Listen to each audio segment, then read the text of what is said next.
Sir ಇದು 35 to 35+ ಇದ್ದವ್ರನ್ನ target audience ಅಂತ ಹೇಳಿದ್ರೆ, ಈಗ ಸೂರಜ್ ಅವರು ಆ್ಯಕ್ಚುಲಿ ಅವರು ಈಸ್ ಲೈಕ್ ಬೈ ಜೆನ್ಜೀಸ್ ಆಲ್ಸೋ, ಅಂದರೆ ಆ ಥರ ಕಥೆ ಯಾಕೆ ಮಾಡ್ಕೊಳ್ಬಾರ್ದು? ಆ್ಯಕ್ಚುಲಿ ಅವ್ರನ್ನೂ ಕೂಡ ಟಾರ್ಗೆಟ್ ಮಾಡ್ಬೋದಲ್ಲ. ಅದಕ್ಕೆ ಅಲ್ಲ ಸರ್ ಇವ್ರನ್ನ ಹಾಕೊಂಡಿರೋದು. ಅದೇ ಅವ್ರನ್ನ ಹಾಕೊಂಡು 35+ ಹಳೆಗೆ ಮಾಡಬೇಡಿ ಅಂತ. 35+ಗೆ ಇವರು, 25+ಗೆ ಇವರು ಒಳಗಡೆ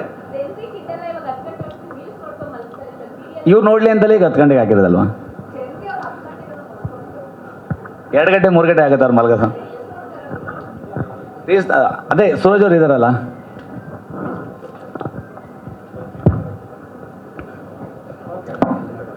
ಓಕೆ ಸರ್, ಇಲ್ಲೊಂದು ನಮ್ಮ ಸ್ನೇಹಿತರದ್ದು ಕುತೂಹಲದ ಪ್ರಶ್ನೆ ಇದೆ. ಈಗ ನೀವು ಡೈರೆಕ್ಟರ್ ಹೇಳ್ತಾ ಇದ್ರು ಸೂರಜ್ ಅವರು ಅಂದ್ರೆ ಈಗ ಆಕ್ಟಿಂಗ್ ಕಲಿತಾ ಇದಾರೆ ಅಂತ ನೀವು ಒಂದ್ ರೀತಿ ಕಮೆಂಟ್ ಮಾಡಿದ್ರಿ, ಆಯ್ತಾ?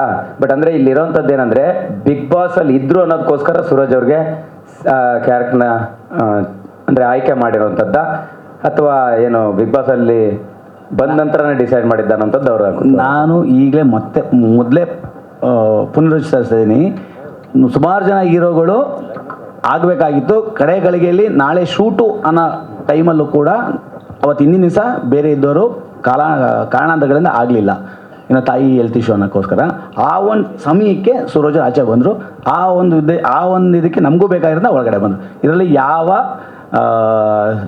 ಸೀರಿಯಲ್ಗೋಸ್ಕರ ಸೂರಜ್ ಅವರು ಬಿಗ್ ಬಾಸ್ನ ಇದು ಮಾಡಿದ್ರು ಅದೆಲ್ಲ ಯಾವುದೂ ಇಲ್ಲ. ನಮ್ಮ ಸಮಯಕ್ಕೆ ಅವ್ರು ಸಿಕ್ಕಿದ್ರು ಅಷ್ಟೇ ಸರ್.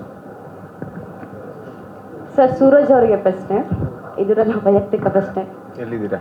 ಸೂರಜ್ ಅವರು ಬಿಗ್ ಬಾಸ್ ಮನೆಗೆ ಹೋದಾಗ ತುಂಬ ಹುಡುಗಿರಿಗೆ ಇಷ್ಟ ಆಗಿದ್ರೆ, ತುಂಬ ಬಬ್ಲಿಯಾಗಿ ಕಾಣಿಸ್ಕೊಂಡಿದ್ರೆ, ಈ ಸೀರಿಯಲ್ ಅಲ್ಲಿ ವಿಲನ್ ತರ ಕಾಣಿಸ್ಕೊಂತಾ ಇದ್ದೀರಾ, ನಿಜವಾಗ್ಲೂ ವಿಲನ್ ಅನ್ನೋದು? ಸೀರಿಯಲ್ ಅಲ್ಲಿ ವಿಲನ್ ಅಂತನಾ ರಿಯಲ್ ಲೈಫ್ ಅಲ್ಲ? ಪ್ರಮೋಟ್ ನೋಡ್ಬೇಕಾದ್ರೆ ಸ್ವಲ್ಪ ವಿಲನ್ ತರ ಕಾಣಿಸ್ತಾ ಇದ್ದೀರಾ, ವಿಲನ್ ಈ ಸೀರಿಯಲ್ ಅಲ್ಲಿ ಅನ್ನೋದು? ಅದೇ ಇರೋದು ಟ್ವಿಸ್ಟ್ ಮ್ಯಾಮ್, ಈಗಲೇ ಹೇಳಕ್ಕಾಗಲ್ಲ, ನೋಡ್ಬೇಕು ನೀವು. ಅದೇ ಫ್ರೇಮ್ ಅಲ್ಲಿ, ಸಾರಿ ನನ್ನ ವಾಯ್ಸ್ ತುಂಬಾ ಇದಿದೆ ಏನ್ ತಿಳ್ಕೊಬಿಡಿ, ಬಟ್ ನಿಮ್ಮಿಬ್ರು ನೋಡ್ತಾ ಇದ್ರೆ ಫ್ರೇಮ್ ಅಲ್ಲಿ ಹಿಂದ್ಗಡೆ ಪೋಸ್ಟ್ ಅಲ್ಲಿ ಚಿಂತಾಕ್ರಾಂತರಾಗಿದ್ದೀರಾ. ಏನ್ ಕತೆ ಇದು? ಯಾಕೆ ಅಷ್ಟೊಂದು ಡಿಪ್ರೆಸ್ ಅಲ್ಲಿ ಇದ್ದೀರಾ? ಖುಷಿಯಾಗಿರ್ಬೇಕು ತಾನೆ ಮದ್ವೆ ಆಗ್ಬೇಕಾದ್ರೆ? ಇಲ್ಲ, ಅದು ಕ್ಯಾರೆಕ್ಟರ್ ಆಗಿದೆ, ಸಿಚುವೇಶನ್ ಆಗಿದೆ. ಸೊ ಸಿಚುವೇಶನ್ ಎಲಾಬ್ರೇಟ್ ಮಾಡಿ ಹೇಳಕ್ಕಾಗಲ್ಲ. ಇಷ್ಟದಿಂದ ಮದ್ವೆ ಆಗ್ತಿದ್ದೀರಾ? ನೋಡ್ಬೇಕು ನೀವು, ಅದು ಹೇಳಕ್ಕಾಗಲ್ಲ. ಅಲ್ಲ ಡೈರೆಕ್ಟರ್ ಸರ್, ಪಾಪ ಹುಡುಗಿ ಅಷ್ಟು ಚಂದ ರೆಡಿ ಆಗಿದೆ, ಹೋಗಿ ಕಣ್ಣಲ್ಲಿ ನೀರು ಬರೋದೊಂದು ಬಾಕಿ, ಆ ರೇಂಜಲ್ಲಿ ಇದೆ ಅವ್ರ ಮುಖ. ಅವರು ಇಷ್ಟ ಇಲ್ಲದೇ ಮದುವೆ ಆಗ್ತಾ ಇರೋದ್ರಿಂದ, ಒಲ್ಲದ ಮನಸ್ಸಿಂದ ಮದುವೆ ಆಗ್ತಾ ಇದ್ರಲ್ಲ, ಹಂಗಾಗಿ ಅವ್ರಿಗೆ ಸ್ವಲ್ಪ ಹಂಗಿದೆ ಮೂಡ್ ಅಷ್ಟೇ. ಅಲ್ಲ, ಹುಡುಗಂಗೂ ಇಷ್ಟ ಇಲ್ಲ, ಹುಡುಗಿಗೂ ಇಷ್ಟ. ಹೌದು ಹೌದು. ಛೇ, ಏನು ಮಾಡೋದು?